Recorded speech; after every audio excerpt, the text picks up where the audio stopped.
Hi, my name is Matthew Bellisario. Thanks for coming by the BellisarioSonic YouTube channel from the heart of the Deep South on the outskirts of Birmingham, Alabama, where we talk about music, records, do record reviews, interviews, and much more. If you guys missed this last conversation that I had this past Sunday, I encourage you to go back and check that out. Had a great conversation with Andreas Mayer. If you're interested in what goes on behind the scenes in the making of records, the transferring of analog tapes, all that kind of cool stuff, go back and check out that conversation. Very enlightening and a lot of great information there from Andreas. Hopefully we'll have him back on again soon to talk about some specific albums that he's done. But if you missed that, go back and check that out. Today I'm continuing to do reviews of some of these records I've got sitting down here by my feet that I've ordered that have come in. A lot of reissues and things like that I'm trying to get done before the new year gets going with a lot of these new jazz releases, since I try to focus on those on this channel. Today, however, I'm going to be opening up the Charlie Parker Mercury and Clef 10-inch collection. They had a big sale online, of course, during Christmas time, and of course, during the New Year, there was a lot of different sales going on, and you could get a lot of these for half price on different websites. This one was like 38 bucks for the entire box set, so pretty good deal. I'm a big Charlie Parker fan. Of course, Charlie Parker, born in 1920 in Kansas City, one of the innovators of jazz, really, as far as modern jazz goes. Him and Diz are pretty much the guys that, with a few others, that started the whole modern jazz movement with bebop. Of course, died all too young at the age of 34 in 1955 in New York. When they found him, they thought he was in his mid-50s. That's how bad he looked.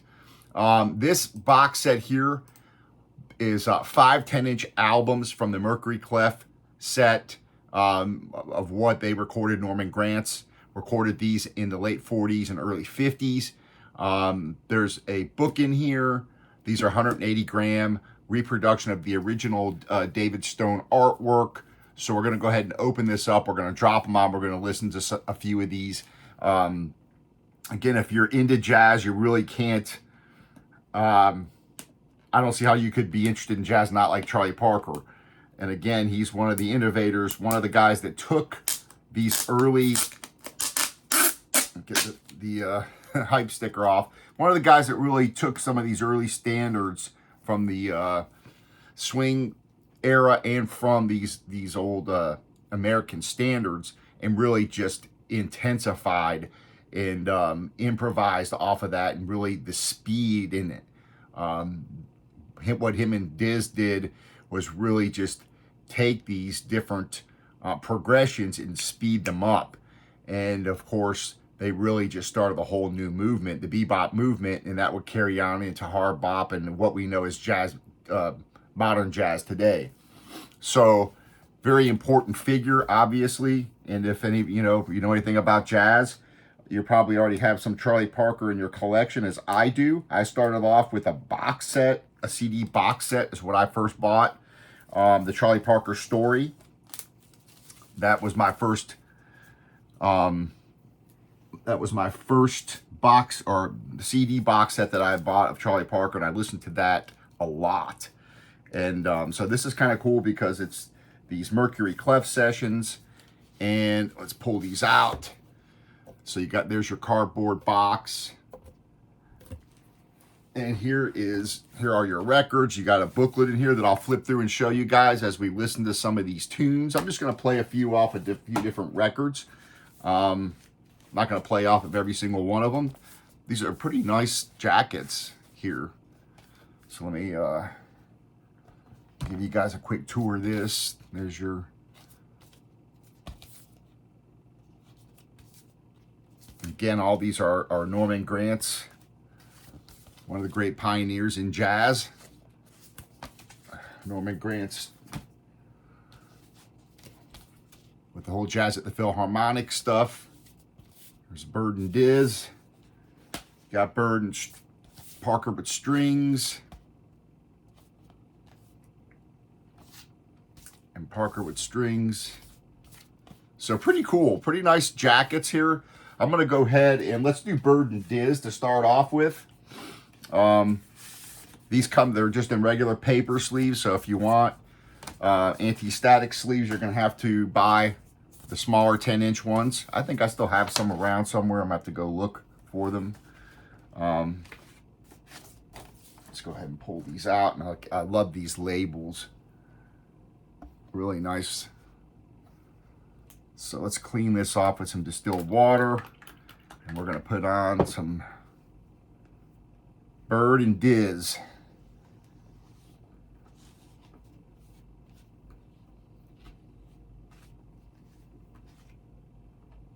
See how these sound. I don't expect these to be the, you know, greatest sound quality from when they were recorded. If you know anything about this era,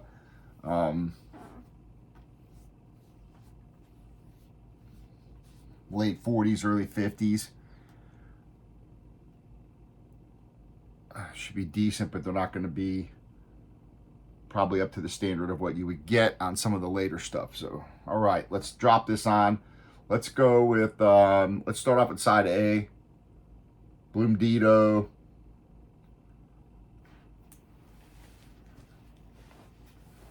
Playing it on the Fluence RT85 with the Ortofon Blue.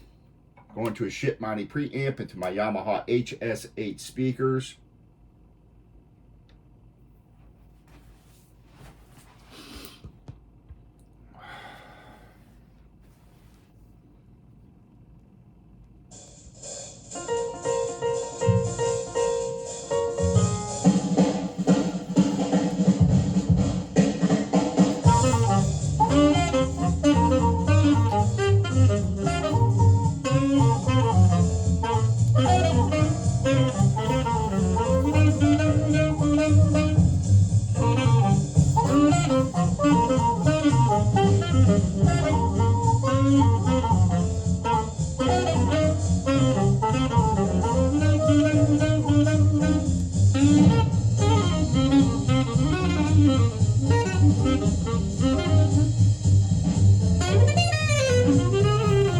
Show you guys a book.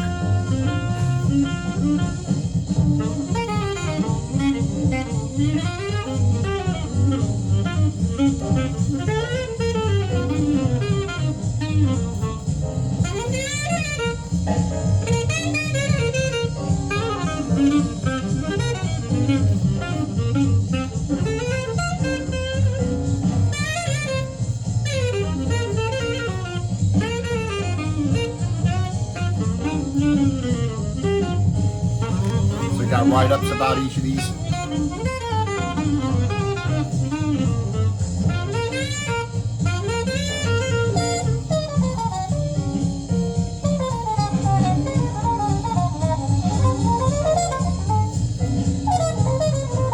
Not bad sound, you know, for what this is. A bit mid-rangey, if you will.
Pretty cool booklet. Nice. When I flip it over, we'll play a tune off the other side. Do just kind of a pretty quick video on this one. I just wanted to give you guys a look at this in case it's something you're interested in picking up. Pretty good pressing here, you know, flat 10-inch record. Pretty quiet.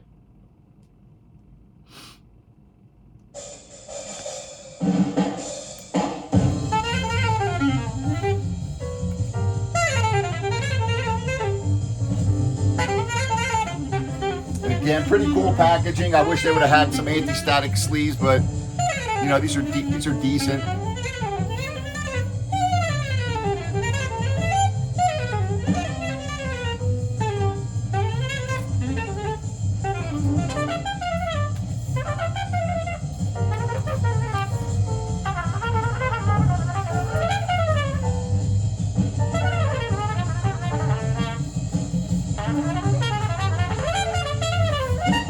Definitely essential listening if you're a jazz fan.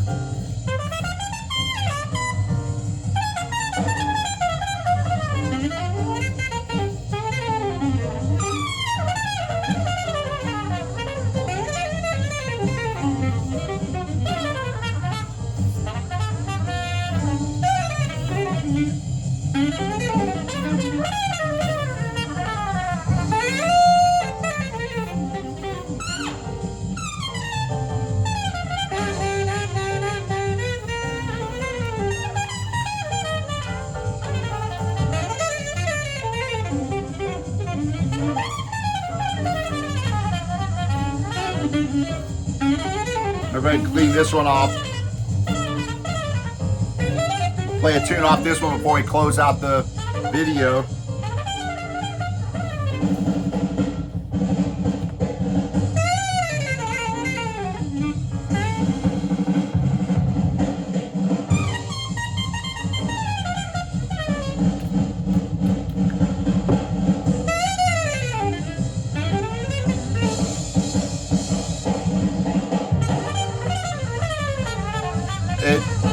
What's so incredible is there's still very, very few musicians that have ever reached the level of virtuosity that these guys had. I mean, who can play the trumpet like Diz?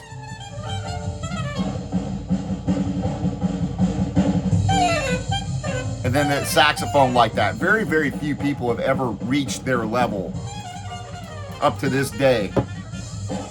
A lot of great players, but when it comes to the virtuosity and the way these guys played, there's very few in the history of jazz that have ever, in my opinion, reached their level of Diz and Bird and Diz.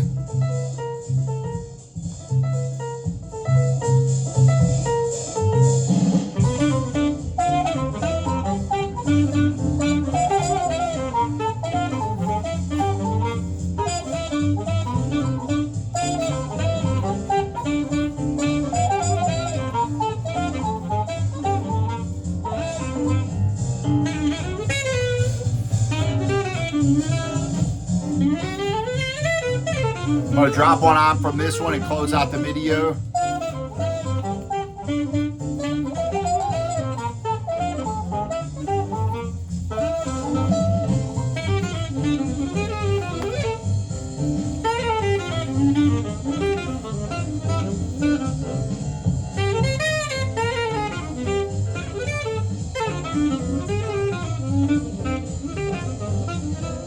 So this was remastered by Abrash.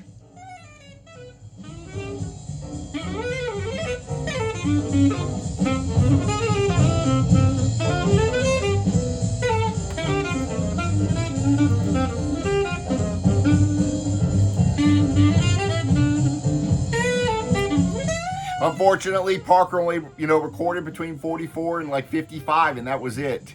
And in those 10 years or so, changed the face of jazz. And still, to this day, still one of the biggest influences on jazz.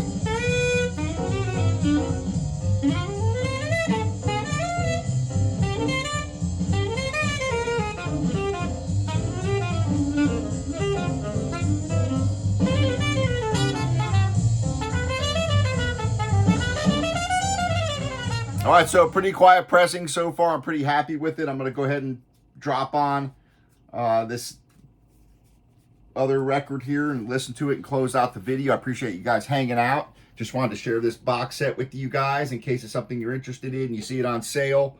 It's a pretty nice box set. Nice pressings. Sound quality is pretty good for this era.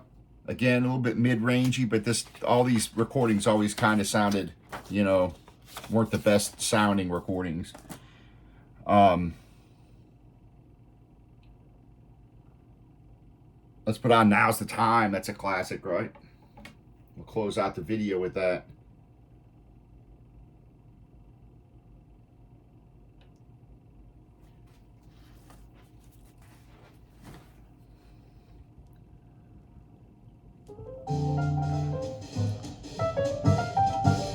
One of the most famous tunes in jazz.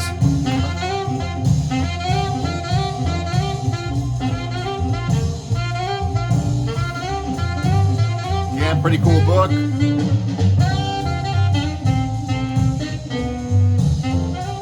Stay tuned for a lot more reviews coming your way.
Folks.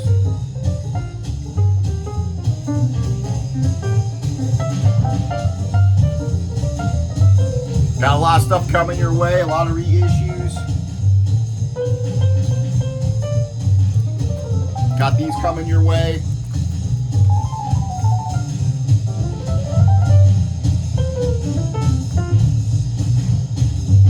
Johnny Hartman coming your way. A lot of reissues coming up here before we get into the new releases that'll be coming out. I gotta do this Roy Hargrove. And a lot of other stuff sitting here, so.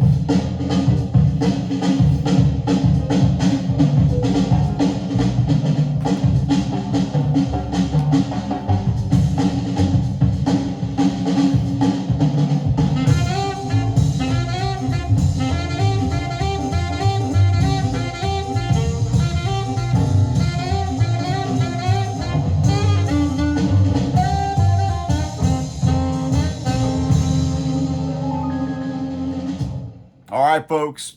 We'll talk to you later. Happy listening to everybody.